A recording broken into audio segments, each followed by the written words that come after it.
Hey again, everyone. It's Emma here at Function Point. Thanks so much for joining in our session today. Mark, can you hear me okay? Yes, I can. Can you hear me? Yeah, you sound great. So today we're going to be going through all things time tracking. Mark may have some other surprises for us. I'm just going to take us through a bit of an agenda and then I'll pass things over to him. FYI, I am recording the session today, so we'll post that as soon as we can once we finish up, and I will also be here answering questions as we go. So again, all about today is ready, set, track. Agenda, we're going to be looking at best practices for setting up your system to time track and how to best communicate the importance of time tracking to the team. Mark, anything that I've missed there on the agenda? No, that's about it. It should be a pretty easy one. Okay, well, let me make you the presenter, and then you can take us from there. Okay. And you're able to see my screen okay on your side there? Yeah, looks great. Okay, awesome. Well, thanks everyone for joining in today. I'm looking forward to taking everybody through some, interesting and useful practices for tracking time in the function point system. A few things I want to plug real quick. I just want to mention, like last time, our LinkedIn group, the business of creative or creative agency management. Please connect with us on LinkedIn and join our group. It's a lot of good information coming out of there, and we have just over 1,500 members right now, and we're trying to grow that as best we can. So please do join into our LinkedIn group. Also want to mention the Function Point blog. You can get there from the website. Just click on blog. Lots of good information we're posting on here all the time. We really try to gear the information and the knowledge that we're putting on there towards the creative industries in general, and not as specific to the function point system. So every blog isn't going to be about the best way to track time in your FB system. We try to put in relevant and useful content that is relevant and useful for the entire industry and not just system specific. So please do check it out.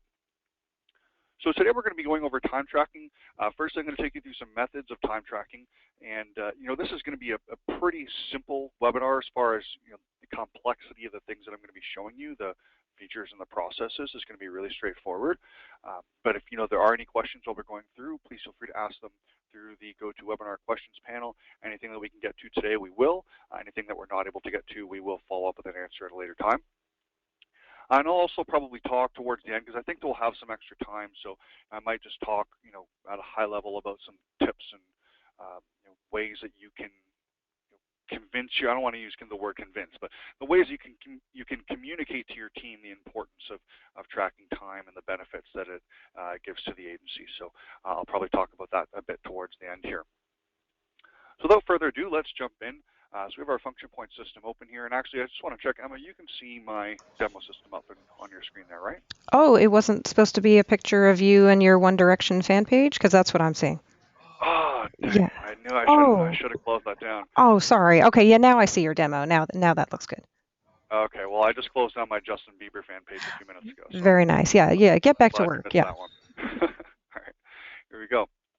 So we're looking at the dashboard of the system here, and this is, the standard dashboard. This is the default dashboard that you're going to see if you have not customized and created a new dashboard.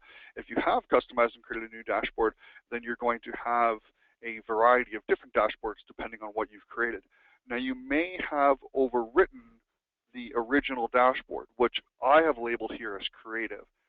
Now, if you haven't created any additional ones, you're not going to see this drop down of different dashboards. You'll see the option to customize dashboard, and clicking on the little gear will bring you to the default. If you're not seeing the default and after this webinar you'd like to see it, you can go into customize dashboards, and then in step 2, select the classic template. And the classic template is going to give you the classic dashboard. If you don't want to overwrite any of your existing dashboards, just make sure you choose the option to add new at the bottom there. So I just wanted to mention that just in case your dashboard is different than what you're seeing here and you want to make one the same. So here we have on this dashboard, timesheets, jobs, message board or pin notes, and our tasks and to-dos. The first thing we're going to do is I'm going to cover some different methods from tracking time from the dashboard. Then we're going to be looking at the weekly view, and we're also going to be looking at the timesheet window, and we're also lastly going to look at tracking time from a tasks details page. So a few things I want to mention really quickly, just looking at the timesheet panel itself and not even paying attention to anything else on the screen. There is an intelligent field here, and it is the jobs field. The magnifying glass lets us know it's an intelligent field. Selecting the magnifying glass will show us a list of all of our open and active jobs. But that could be a long list. You may not want to have to go scrolling through that. So a lot of people don't know, but there's a variety of different things you can type into this job field. There's obvious things like the job number. So let's say that I was wanting to track time against this, this social media retainer, 30336. If I just type in 30336, then it will fill in the job for me. Other obvious things are, say, the job name. I have a job here called NAG Biz Cards. So if I type in NAG space B, there's only one job in the system that's going to match that. So when I leave the field, it fills it in for me. If I were to type in anything else that only one job would match, it will fill in. Now, if I don't know the name of the job, perhaps I forget it, or I just want to see a list of all the jobs for a certain client, I can type in the client name, or I can type in the client code. So I have a client called North Shore Auto Group. If I type in Auto Group and leave the field, I get a list of all the open active jobs for my client, North Shore Auto Group.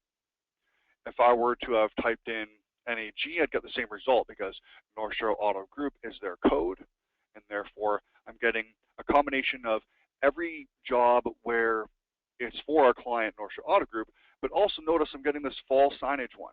The reason I'm getting this fall signage is because I'm seeing the letters NAG in that combination.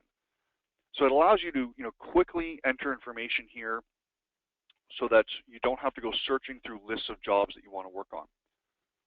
Once you've selected the job, the service drop-down that you see here is specific to the job that you selected. One job may have a single line item, whereas another job may have multiple categories, each category having a variety of different services you can select from.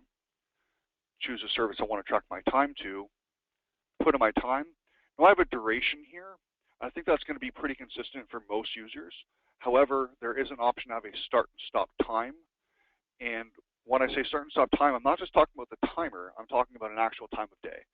So as opposed to saying 2 hours, or in this case, I'm going to say 1 hour, and submitting that, there is an option to have a start and end time where I might put in 9 a.m. to 10 a.m. The functionality doesn't really change that much. It's just we'll see start and end time as opposed to just a duration. If you happen to track that way, just keep that in mind. But I think the majority are on the duration. Notice also that there is a timer. In this case, working with the duration, the timer just starts counting for us. Now, whenever we hit stop, it's going to pause the timer. The minimum amount of time you can track is 20 seconds, which equals to 0.01 of an hour.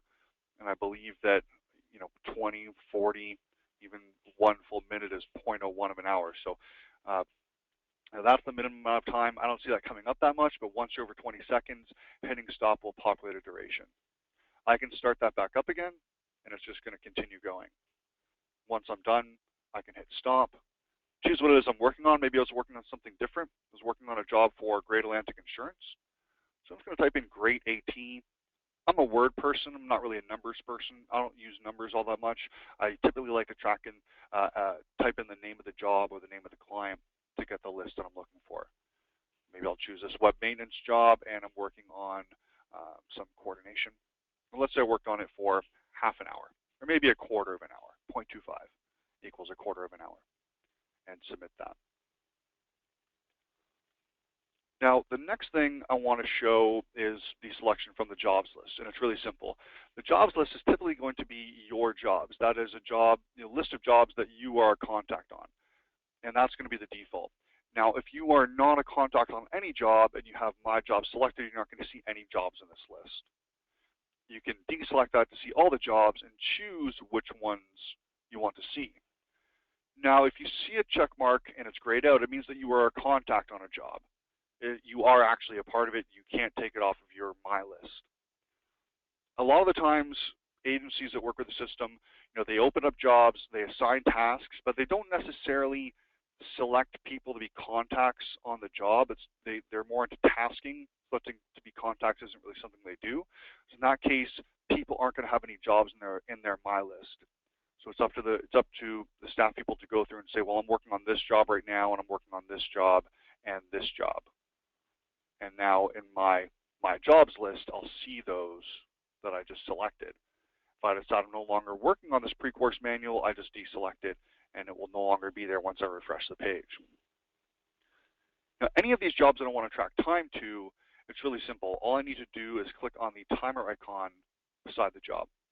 If I select the timer icon, let's say for this fall science job, puts it into my timesheet, I can then choose the service that I'm working on. So I'm working on some documentation for half an hour and submit. It's accomplishing the exact same thing as typing in the information. It's just that I'm clicking on the timer beside the job to fill out the timesheet. Tasks work in a similar way. Before we go down to tasks, there's two things I'm going to do. Is I'm going to explain the difference between a service and a task.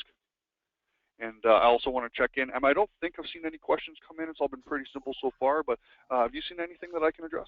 No, Mark, thanks for checking in, but we haven't had any questions yet, but everyone do be encouraged to ask them if you've got them. Awesome. So, common question, what is the difference between a service and a task?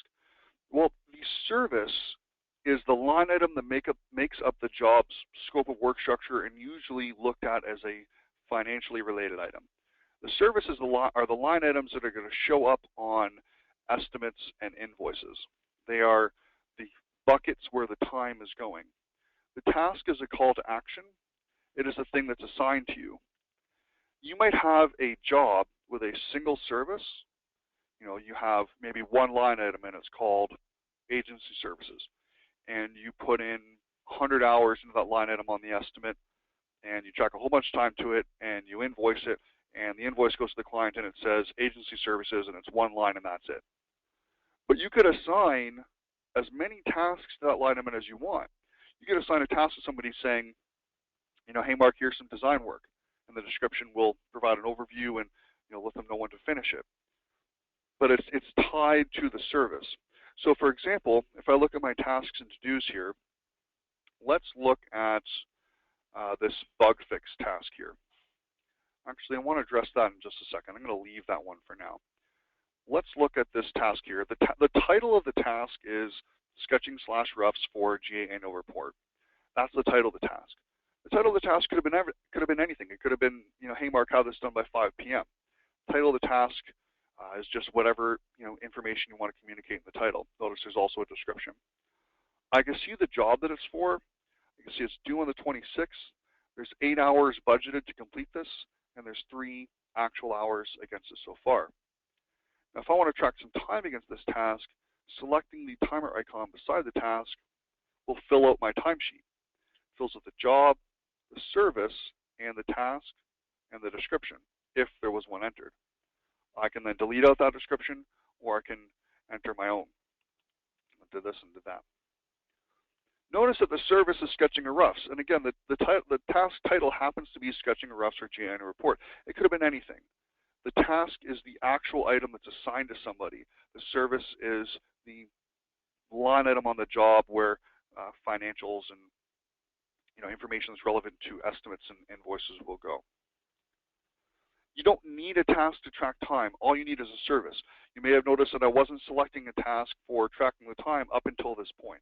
So all the time that I was originally tracking, looking at just the timesheet panel and the jobs list was just going against the service. I wasn't selecting a task. If I have selected a task and I put in some time, we'll say an hour, and submit that, it goes to my daily total and also goes against the actuals against that job. 4 hours actual time tracked against this so far as of that last hour. One of the reasons that tasks makes tracking time simpler is because it takes away the work required for the person tracking the time. I don't really need to think about searching for things or looking up services or tasks. All I'm doing is just selecting the task. It fills out my entire timesheet. I just drop in my time, my description if it's relevant, and submit. It's really, really simple. That's one of the benefits of tasking things out. Notice that I have a task here called Bug Fix, and it's for a job called Web Maintenance. And I can see that there's 100 hours total budgeted, and I haven't put any time against it so far. I think that actually that 100 hours, my apologies, that was a typo when I was creating this. I think I meant to put 10. But you'll notice it's due on the 27th there, so that's a bit over allocated. But you'll notice that there is no timer icon beside this task, so I can't select it. Really, really common question. My tasks don't have a timer icon. How can I track time against it? The reason that we're not seeing the timer icon is because the task has a status of assigned. That is the default status of a new task that's assigned to somebody. That is a way of seeing, okay, well, what are the tasks I've already started to work on and which ones are assigned. Notice that I happen to have this list organized by due date. If I wanted to organize it by status, I can easily select the status icon to organize it by status, or the status column header, I should say. But in order to track timing of this task, I need to put it into a status of in progress. Select in progress, that is now giving me the option to make a timesheet against this task. Select this, and notice that it fills out the job. The service is maintenance, and this job only has 4 services against it. It's a simple job, and the task is bug fix. Again, the task title could have been anything.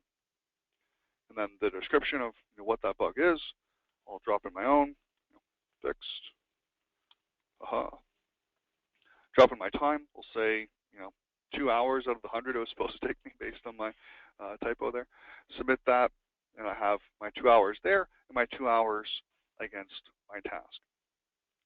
Let's say I'm now completed that task.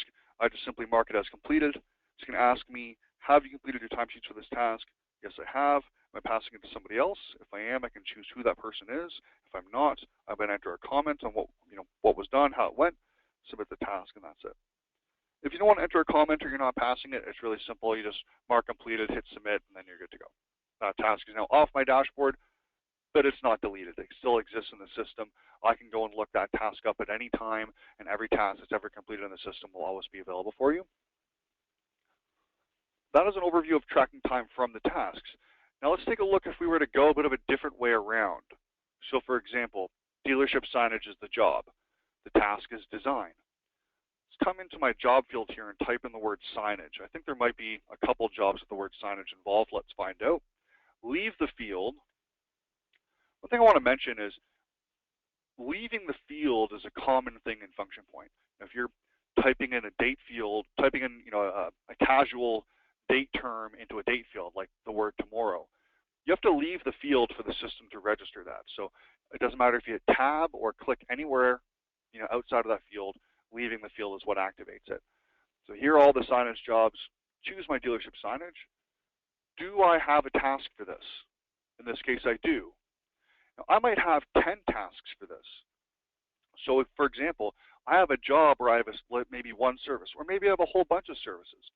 In this case, this design item might be assigned to 5 different people through 5 different tasks.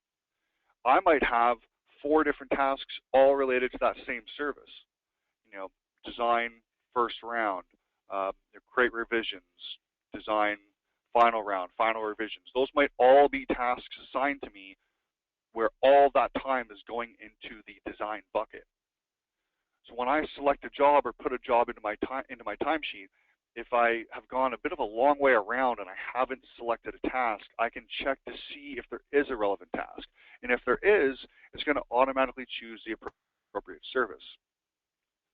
So if you're not tasking in function point, and I see this often with smaller agencies. So we have clients that are smaller agencies where they don't really need to assign tasks all that often. Sometimes it's as easy as just turning around and saying, hey Jill, have you done this item yet? And she says, yeah, I have. So they're not going through the process of assigning a lot of tasks. In those cases, it's the job and the service. It's pretty straightforward. If you are an agency that is tasking a lot, you'll want to make sure that you inform your staff to prioritize the tasks when tracking time. For the most part, the tasks and to-dos is going to make that the easiest process for them. They're just clicking on the tasks that they're working on. If they happen to have a different style and they like to go a long way around, and maybe they're working on a bunch of things and some things have tasks and some don't, and they don't really know if they have a task assigned to them for something, but they know that it's for that dealership signage job. They just spent 3 hours on it. So they might type in signage, select that dealership signage job, and say, okay, well, I just spent 3 hours on this. Do I have a task? Yes, I do. And I spent, well, in this case, to keep the total amount of time lower, I'm going to say half an hour, description, and submit. So it doesn't really matter how you get the timesheet filled out, but the importance is, the job and the service, and you can, again, check and see if there is a relevant task assigned to you. The next thing that I want to touch on is the weekly view. I find it tends to be a very popular way of tracking time in the system. I just figured I'd check in. I don't think I've seen any questions come in, but Emma, is there anything that you would like me to address? Oh, hey, Mark. No, we haven't had any questions yet, but I'm really just want to thank you for going through that differentiation between services and tasks, because I know that hangs up a lot of our new users and some of our current users as well. So thanks for that. Yeah, no problem. And if anybody attending today does have any other questions around, service and task difference, or how they'd like maybe a visual representation of that, or for me to dive further into that, just let us know. I'll be happy to do so. I'm sure we'll have the time to do that today. No problem. So the next thing that I want to take a look at is the weekly view. And I just want to mention that in your timesheet panel on the dashboard, you'll notice that there are two buttons here. One says weekly view, one says timesheet window. We're going to look at both, but I'm going to access them from the system's main navigation bar. Hovering over timesheets, I can select weekly view. That's going to open up in a new tab, and here's the weekly view of timesheets. Now the way that this works is it gives you a calendar. So on the right, here's our calendar. We can jump to different weeks. It'll show you, today's date and the date that you've selected. So if I, select this week, doesn't matter where in that week I select, it's going to show me Monday, Tuesday, Wednesday, and so forth. So let's jump to this week. So it's showing me a week at a glance, Monday, Tuesday, and so on. What it's then showing me is a list of all the jobs that I've put time against this week and all the jobs that I've tracked time against last week. Now the ones that I put time against this week are uneditable because I've already put time against them. So this, 1 hour here is tied to this specific task and this service and this job. I can't change the job, task, or service. I can delete the time, which will then open it up for me, and I can change it and put it somewhere else. But in this case, it was 1 hour against that item. Once there's been an invoice for that job, even if you don't invoice time, we have a lot of clients that are invoicing fixed fees, project base, interim billing. There's a lot of terms for it, but they're not billing their time. They're just billing the client a dollar amount based on the work that's been done, or based on an agreed upon fixed fee, whatever it might be. Once an invoice is done, all timesheets prior to that invoice will no longer be editable in the weekly view. These will all be grayed out, and we'll be able to change them. Now, everything that you worked on last week will be listed here as well, and these are editable because we haven't tracked time against them this week. But this is letting me know that last week I put some time against this design task for NAG biz cards. I put some time against the Mac & Co. SEO retainer, and the service was SEO. So this is showing me again everything that I put time against last week. Entering new items here, really simple. Let's say I'm looking for a job. I'm going to choose, let's say, an in-house job. So I have an in-house job here for some sick time, but let's add some sort of internal meeting. So I'm going to type in the word house and leave the field, fills in my in-house job. I'm going to select, let's say, an internal meeting. I do not have a task for internal meetings for this job. And I'm going to drop in, let's say an hour today with a description. Now, one thing I want to touch on is the concept of a PTO task. If let's say I'm putting in some vacation time, I'm going to type in house, and I'm going to see, well, I have some tasks assigned to me for this. This drop-down for the task would not appear if there was not a task. Notice how it appears for these two, but it does not appear for the jobs for which there is no task assigned to me. So the task is only going to show there if I have a task assigned to me for that job that I selected. Choose my vacation task. It fills in my vacation service. And let's say that tomorrow I'm away for 8 hours. And for Thanksgiving on Thursday, I'm going to be away for 8 hours as well. American Thanksgiving, of course. So I'm preemptively putting some time against my vacation task. And I'll talk about the ramifications for that in just a second. But notice that these are now solidified. I can no longer edit them. And tracking your time against this is really simple. I use the weekly view a lot. What I'll do is, because if it's Wednesday and I didn't put in my timesheets for Monday and Tuesday, I shouldn't be admitting to this, but it does happen. Then what I'll do is I'll open up my weekly view, and I'll just look at my calendar, look at my notes, and drop in time for each day. I'm able to see if I'm getting my 8 hours, my 7.5 hours, whatever it is. What's my total for the week? What are my totals for each of these services and tasks that I've been working on? The weekly view is a really easy way to work on things, and we can jump to previous weeks. Actually, I was just in a meeting with Emma and our boss Chris just a couple days ago, just last week, and I was letting them know that I was going through some of my timesheets for some time before I went away on a vacation, and I found like a 2-week period where I didn't have any timesheets in, which isn't really like me. But I think I was just getting distracted because I was right about to go on vacation, and it just might have it just slipped my mind. So what I did was I just opened up the weekly view, jumped back to the month that I needed, found some days with some empty slots. I opened up my calendar, opened up my notes, took a look at the meetings that I had, the ones that were canceled, and then came in and filled these in. So I knew that I was working on, let's say the Safeway Rewards website, and where I was doing some web design for 8 hours on Wednesday and Thursday and Friday, and I've now caught up on my timesheets on those days. So that's the weekly view. Really popular way of tracking time. I like it a lot. Again, you just use the calendar. It shows you where today's date is, and you can jump back and put time in previous weeks if need be. The other thing I want to mention is the timesheet window. So the timesheet window here is just below the weekly view, and all this is an identical panel as to what you have on your dashboard. It just pops it out into its own pop-up. And what this means is that I can have a timer running on this. So I start working on something. Maybe I start working on something and I don't even really know what it is yet, but I'm working on something, and I'm kind of getting to work here. So I'm just going to hit start. I'm going to put this away. So I'm going to put that away. Maybe I put my system away. I'm working on something else. I come back whenever I'm done, and I say, okay, well, I'm not working on whatever it was anymore. Hit stop, fill up my timesheet. So I was working on, let's say, a job for McDonald & Co. I'm going to type in Mac, leave the field. Here are the jobs for McDonald & Co. I was working on their SEO retainer. Do I have a task for this? No, I don't. I was working on SEO, let's say for half an hour, and submit that. Now let's say that I have a bit of a different kind of scenario where I'm working on a couple different things at the same time. So I'm going to take my timesheet window here, and let's say I'm working on some sort of maintenance, and it relates to 2 different websites that we've done for our client, and it's some sort of maintenance item that is effective for both. So what I might do here is start one timer, put that aside, open up another timesheet window, start that timer. I now have both of these timers at different stages. One's at almost 40 seconds, the other one's at about 10. There's an overlap of time here.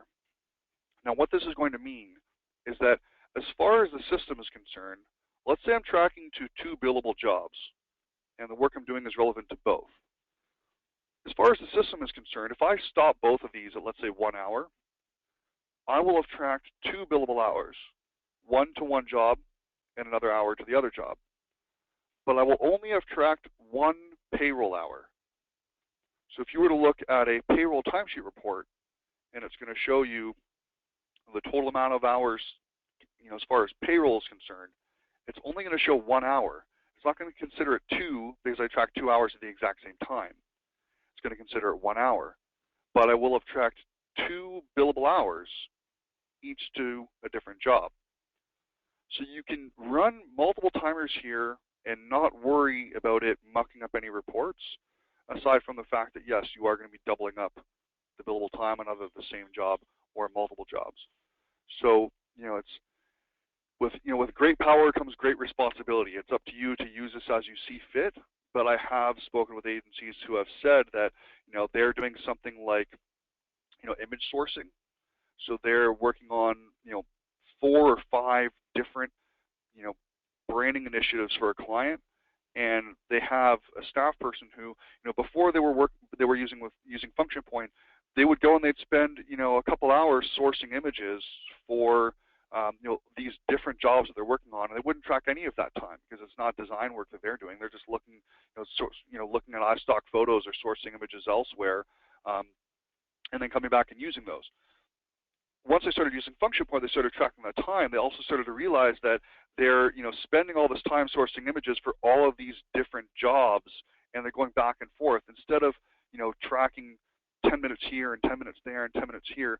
Run a timer for each of those jobs you're sourcing images for, and you just basically found yourself an extra couple hours per job. Again, with great power comes great responsibility. I'm not recommending that you go ahead and track a whole bunch of fictitious time that you didn't actually work. But if you see this as something that could be useful or something that could be relevant, know that you can do it, and it's not going to mess up any kind of payroll reporting you might be running out of the system. It's not going to make it seem as though people are working 16-hour days when in fact they worked 8. So rest of these that it's not going to have that effect. So for both of these, let's just track some time here. I'll stop this timer, 0.05 of an hour. Let's say I worked on that web maintenance job here for GAI, and I worked on maybe some.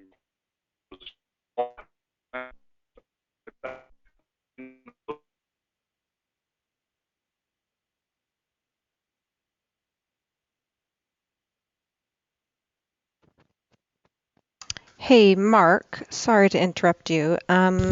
For me, anyway, your sound has cut out. I'm not sure if anyone else wants to ping me and tell me if that's happening for them as well. But for me, it definitely is. So maybe you could just pause for a minute and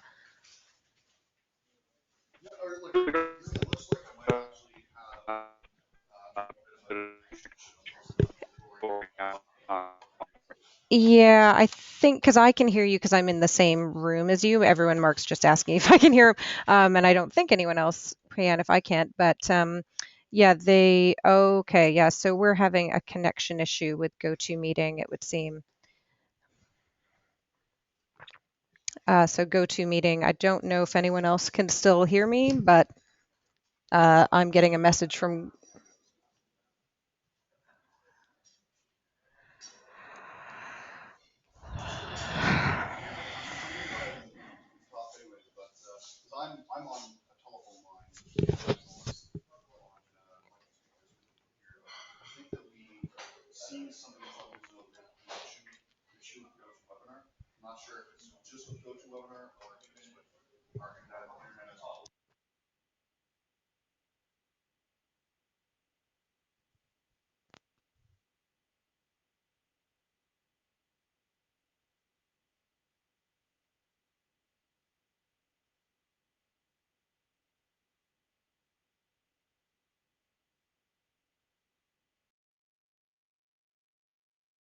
Wise, please feel free to send those our way, and we'll be happy to set something up with you or point you in the right direction to appropriate documentation, or just send you an answer via email. So let us know.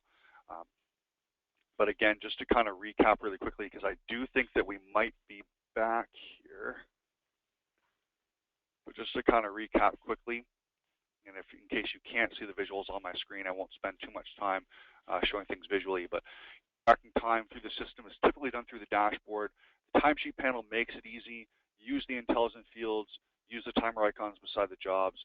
Use the timer icon beside the tasks. As far as tracking time, we work with a lot of smaller agencies, and we work with a lot of smaller agencies that sometimes can be pretty new, and oftentimes the concept of tracking time can be a bit new to them as well. And one thing that we find is, when an agency starts off with 4, 5, 6 staff, they're really focused on providing the best possible creative to their clients, and in providing that at a reasonable fair price that they believe provides good ROI for their client and also good profit for themselves. So I work with a lot of small agencies that are charging fixed fees. This is also a bit of the product of the recession. Can you hear me okay? Are you back on? Yeah.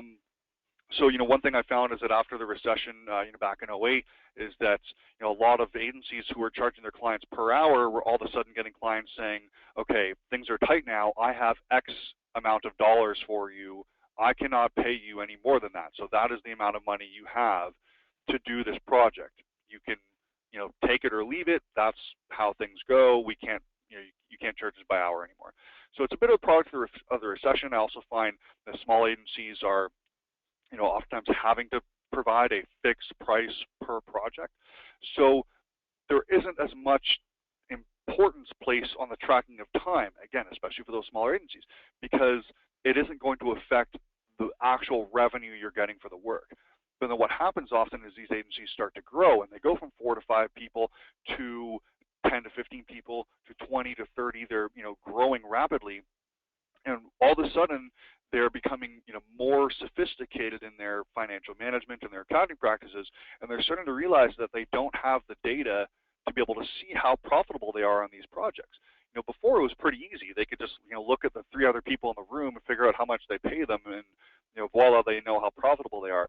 But all of a sudden, with a team of even 10, it starts to become difficult. So the concept of time tracking is introduced.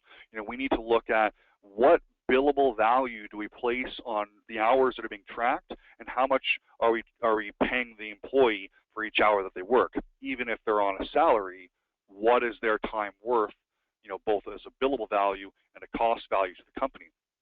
And then there's often a lot of kickback.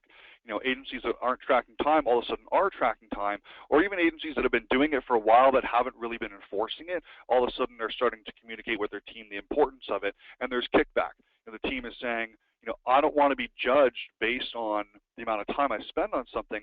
I want to be judged based on the quality of the creative, the quality of the work that I'm providing, and I don't want, Big Brother, standing behind me saying, what, you can't work on that for another half hour because we don't have the budget. You need to get it out now. It doesn't, regardless of the quality. So it can be hard sometimes to effectively communicate that that's really not the main purpose of tracking time.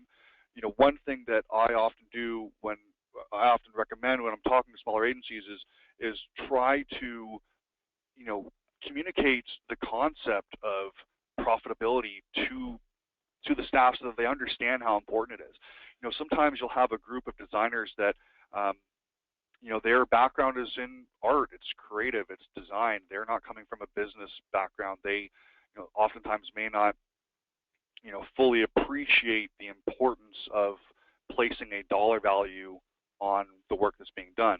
But if you can not necessarily open up the books to them, but kind of bring them into the fold and lay it out that, look, here are the jobs that we've been doing. This is the amount of money that we're collecting for them.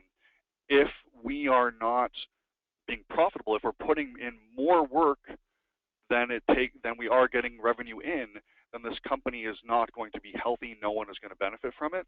So I've heard a lot of really great success stories of smaller agencies that have experienced growth, that have sat their designers down and basically gone through with them and showed them either in Function Point, or if they're not using Function Point, then wherever they might keep their records in Excel or whatever it is, and just shown them, hey, this is a job where we were able to collect $10,000 in revenue, and if we do take salary and overhead into account, and we come up with a cost value of time, and we look at this and we see that, okay, we spent $11,000 doing the job, the math becomes simple, and then staff kind of start to understand. As well as when you are billing based on time, then it just becomes crucially important. If you're billing time and materials, every single hour that you can find is, money in your pocket. So, when you have a staff member who isn't tracking their time effectively, you're looking at the reports, you're not seeing their time going in, but the invoices are going out. It's just a matter of communicating them that they are, a crucial cog in the gear. They are a crucial part of the machine that is allowing the company to collect revenue. And if they're not getting their time in, then the company's not being paid for it, and then the company's not as profitable. Growth can't happen. Everyone is really important. So sometimes it's just a matter of having an open, honest conversation about about numbers, about the financials, and making sure that your staff, a group of young designers, fresh out of school, that are all creative background and don't have a lot of business background, give them a bit of education on simple things like looking at a balance sheet and understanding the importance of putting values on that time can go a long way. Um, and then, of course, incentives. I mean, okay, so another thing I want to touch on quickly as well. If you have a team that is having a hard time getting their timesheets in, and this has been a problem for a while, especially if it's been a problem for a while, don't ask them to get their time in as they track it or at the end of the day. Allow them to put it in whenever they feel comfortable, as long as they're getting it in before billing time. And I'm sure that there's some people on this webinar right now whose team are good at tracking time and they're diligent about it, who heard what I just said and are thinking, are you out of your mind? Like, that's crazy talk. But if the problem is our team isn't tracking time at all, then you have to be kind of lenient about it. It's like, if you are not used to getting a lot of exercise, you're not going to, jump into running a marathon tomorrow. You're going to have to work, in baby steps. You have to, start with a light jog here and there. So, similar with your team tracking time. If they're not doing it all, just ask them, please, by the end of the week, go in, use the weekly view, open up the weekly view, for the last 45 minutes on Friday, and look and see, do I have 7.5 or 8 hours or 8.5, however many hours you require? Do I have that amount of time for that week? And don't leave on Friday without checking that. And if you see that it's not filled in and it's 4:30 on a Friday and you want to leave because you have a party to go to or something like that, then leave, get out of here. But on Saturday morning, open up Function Point at home and fill in your timesheets, or Sunday afternoon, or whenever it is. But before you come back in the office, get the timesheets in. And if you're not leaning over people's shoulders and checking on them, making sure they're putting in every hour as they track it, as they work, then you probably won't get as much kickback. As long as the timesheets are getting in, that's really the most important thing. And then as you get better at it, you can start to talk to your team and say, hey, come 4:30 every single day, open up the weekly view and make sure you got in your 8 hours. And if you didn't and you got to go, then go. But at 10 p.m. when you're settling down for the night, just open up Function Point on your laptop at home and drop in the 2 hours that you missed. It doesn't take a lot of effort, and it can be so crucial for the company to understand, where things are going. I worked with an agency that was doing a lot of events, but they were also a traditional ad agency. They did a lot of design, media. They had this whole event department, and they were using Function Point for a while, and they weren't really tracking time before it. It took them 6 months to start to get their team to actually track it. A few months after tracking their time, well, about 6 months after tracking the time, after they did a couple of events, they realized that they were losing money on every single event that they ever did. And they finished all their obligations with their current events that they still had on the books, and then they shut down their event department, and which was a small department. It was a small team, so they didn't have to let anybody go. They were able to fold that team into the rest of the company. But right there, their entire company became so much more profitable, and the team was happy because they were less stressed out about all these events that all seemed to be a time crunch. So that's the type of thing that you can learn if you're getting your time in properly, and that's the type of story you can communicate with your team to help them to understand the importance of it. So I think I've rambled on enough about tracking time. I sound like a bit like a broken record on some of it. Sorry for the bit of the connection issue that we did have there. Any questions that I can address at all at this time? Oh, hey, Mark. Yeah, thanks for that. And thanks. I heard from a few people that they were hearing us okay. So if it was just me, I apologize. But I'd rather always stop Mark before he gets too far down a good idea if no one else can hear him too. Just a good point that got brought up by Adam. If you are tracking time by start and stop, you don't see the weekly view. I'm sure you knew that, Mark. It was something I knew, but had kind of forgot until Adam was like, hey, I can't see that. Why might I not be seeing the weekly view option? So if you can't see the weekly view option, it's because you're tracking start stop. That is a very good point. Let me make a quick change here, and I'll show what that means. Let's see here.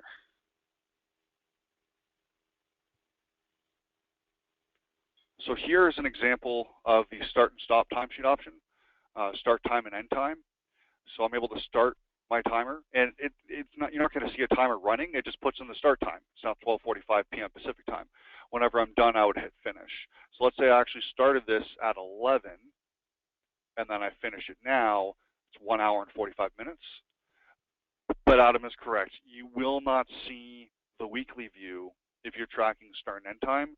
It's just the way that it's set up. The weekly view is a duration. You put in the total amount of time. You can't really do both. You can switch back and forth between start and finish and duration by going in the min section. I advise against it. Choose one or the other. Now, here's the thing. Start and end time is meant for those agencies that are really, really good at tracking time, where you go the entire day tracking everything as you're doing it, and you're not going back and playing. This is not the 4:30 p.m. catch up at the end of the day kind of thing. This is, the whole agency has been tracking time for a while. You're all really good at it, and every hour that you work, you are putting in that time as you work it. So that is what the start and end time is meant for. The duration is meant for everyone else, even if you're really good at it. I think that most people track with duration. If you want to track start and stop, great. There's more reporting capabilities, not too much, but it just allows you to see time of day on reports where if you didn't have time of day, then that just wouldn't exist. You wouldn't see it there. Um, so it's a bit more advanced, but if you are that advanced in your time tracking methods, by all means use it. But typically, I advise to use the duration. Perfect. Thanks, Mark. And thanks, Adam, for pointing that out to us. But no, I thought that was great. I liked your rant. I think that's all really important information, and that comes up so often from our clients as to how to motivate or get their teams to track time. Once I saw this video online about this agency, I think they were in Brazil actually, and they had this fridge in the back of the office that was stocked with beer, and the fridge was connected to their agency management system. Not function point. We don't have the beer fridge feature as of yet, but the only way that the beer fridge would unlock and open is if every single staff person had 40 hours entered for the entire week by the end of the day on Friday. If a single person was missing any time, then the beer fridge would not open. It was locked magnetically. So pretty cool, good incentive, but be creative. Y'all are very creative, so I'm sure you can find ways to provide incentives for your team to track time. But really, I think as long as you just communicate the importance of it, then most people understand. Even that fresh junior designer who's creative is going to change the world. You can still communicate to them the importance of it and the value, and have them to jump on board. So if you need any help with that, do feel free to reach out to us, and I'm happy to talk with anybody about ways you can talk to your team about getting them to track time. Excellent. And then next week, this is going to be the last session in this series that's all just about really good habits to get into with using your system to pull great information out of it by putting good information into it. So that'll be the last one in this series. And then I guess we'll be breaking for the holidays and then doing a new series in January. Yeah, you got it. And next week, what we're going to do is we're going to talk about good habits moving forward, but I'll also talk a bit about how you can fix, the result of bad habits in the past. So things like, you know, jobs not being completed or estimates not being approved. How you can go back and change that. There is no real quick, easy fix for, if you've been using the system for many years and you haven't really been tracking statuses properly, and you have a whole bunch of things with statuses out of whack.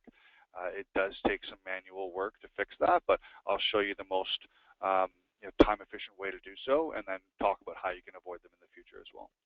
Fantastic. Well, as always, Mark, thank you so much for this. And we will post the recording later today or tomorrow. But excellent work. Thank you so much, Mark. And thanks to everyone for attending, of course.